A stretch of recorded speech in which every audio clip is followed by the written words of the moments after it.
Congressman Pete Hoekstra from West Michigan is listening this morning. Good morning to you, sir. Hey, good morning. Well, first of all, since you're following Rick Snyder, I mean, what's your take on his campaign so far? What do you make of him? Well, obviously, Rick and his team, they've run a great campaign. They ran a great primary campaign. It's very, very clear they're running a very, very effective general election campaign. For him and his team to be at the position that they're in right now is outstanding. I think it's a credit to the work that they're doing, and they're just. I think that they can carry this momentum through Election Day.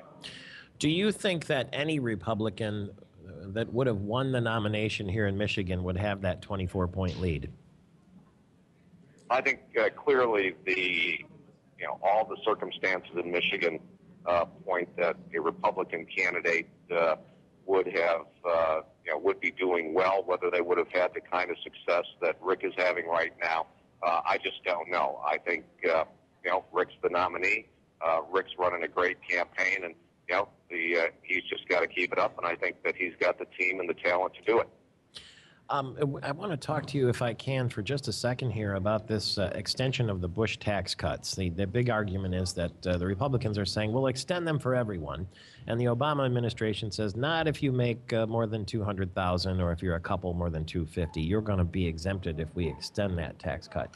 But from what I understand, even Democrats don't want to be caught voting for that extension that excludes those people over 200 and 250,000. It's distasteful even to Democrats, isn't it?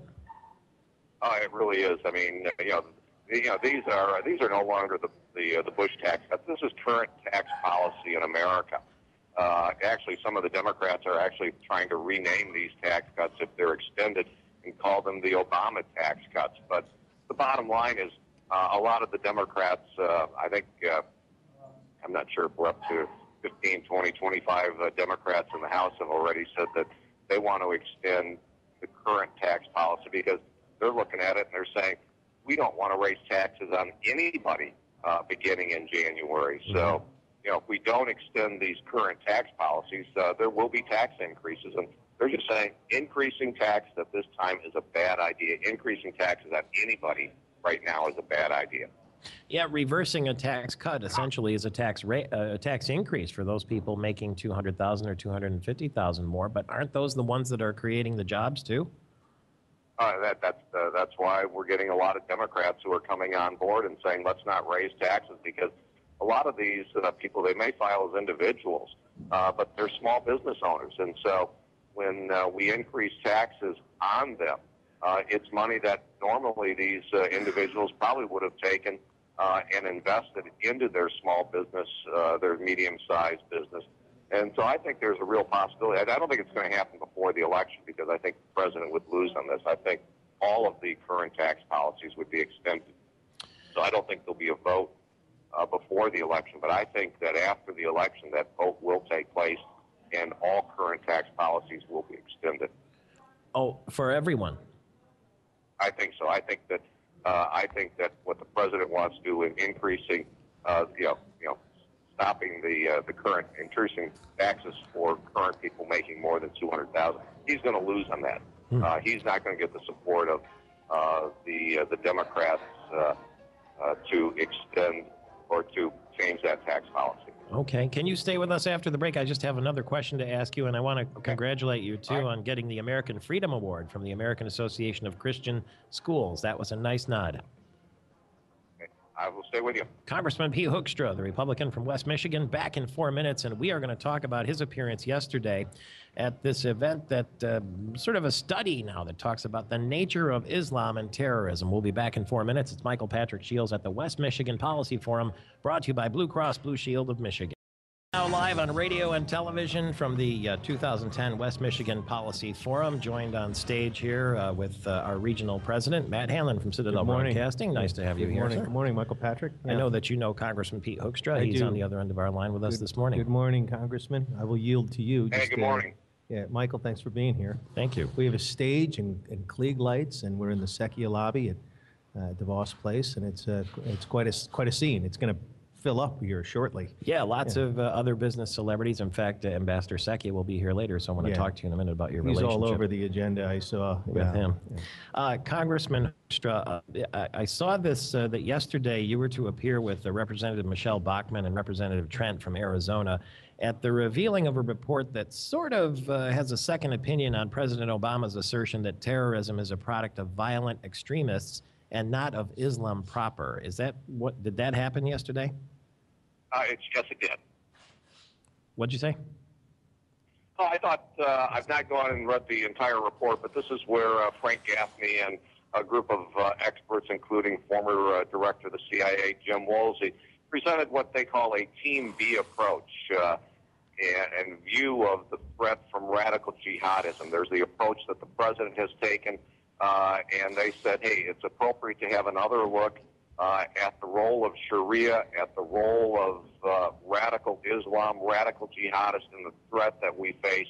I think it's going to start a real dynamic discussion among policymakers and among the public as to exactly what the nature is of this threat. So I'm looking forward to having the discussion, the debate, and moving forward. I think it's a valuable addition to the debate. Well, you probably know that in Michigan we had a Koran burning in East Lansing at the Islamic Center, and they threw the pages all over the front lawn, and now the FBI is talking about investigating that as a hate crime. I'm not sure that's an appropriate way to go about it. I don't know what you think, but do you think that those people who say that Islam is a religion of peace are not being forthright? Well, I think that, number one, that we as Americans have a rich tradition of religious freedom, and so, and freedom of speech, but desecrating the Quran or desecrating the scriptures or the holy word of any religion is a totally despicable act. What I think we are seeing, though, is that certain elements of Islam are not tolerant and are not peace-loving. All you need to do is take a look at what is happening to the Christian and the Jewish communities in majority Muslim countries in certain cases. Take a look at how Coptic Christians are treated in Egypt. Take a look at how the Christian and the Jewish communities are being treated in Lebanon and even in Iraq. The Christian community is facing a tremendous amount of persecution in Iraq, and it is coming from certain elements of radical Islam, and that is something that, it doesn't paint the picture for all of Islam, but it is something that we all need to recognize, we as Christians, we as the Jewish community, and those members of Islam, that we need more tolerance and more openness. And the report that came out yesterday just highlights some of that and doesn't paint a picture of all of Islam, just like some of the behavior that we've seen from other religions doesn't paint the picture of all of Christianity or all of Judaism, but it increases our understanding of the issues and the challenges we face. I can't help but remember when I think about people getting riled up about the Koran being burned, the Maplethorpe exhibit in Cincinnati where they put a crucifix in a jar of urine and called it art. And not only that, they got it funded by the federal government. Remember that? I sure do.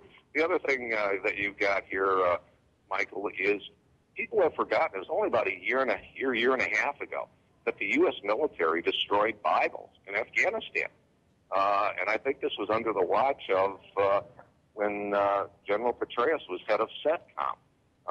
And so that he and his organization ordered the destruction of Bibles. And so, we've got to be very, very careful on all of these issues as we move forward and make sure that we've got a civil and a serious discussion on these because they're very difficult issues. Now, the sponsor of this study where you appeared yesterday at the release of the study, he's a former Washington Times writer, worked for Ronald Reagan as a defense staffer. He says that President Obama is using Sharia code words in his speeches. Do you think that's true? I don't know. I've not gone through and read the whole report.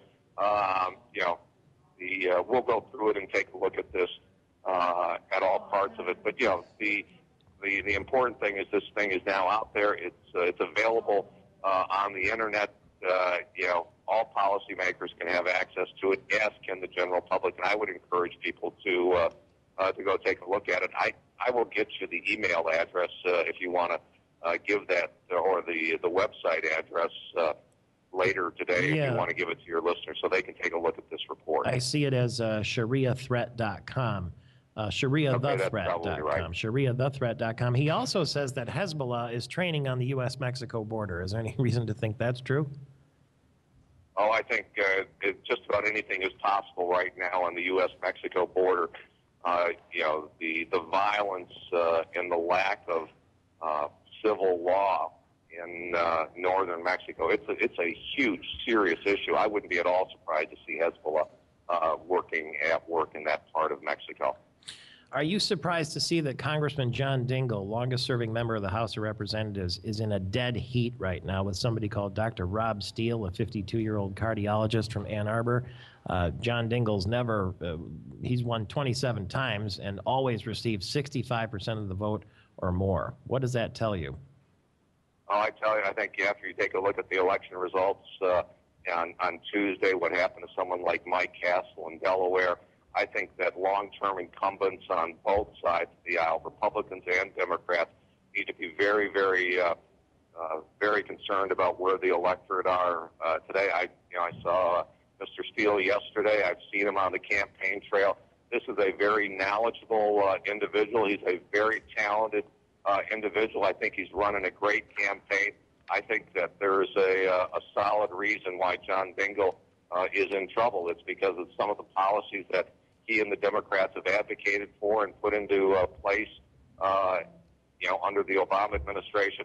I think he has got a very, very tough competitor. I wouldn't at all be surprised to see Steele being sworn in on January 3 of 2011. I think it's very, very possible. What would happen with Debbie Dingell and Chris Dingell then, the son and the wife, both of whom we thought were going to get into a real fight when it came time to replace John Dingell? It might be like a game of musical chairs. They might end up without a seat.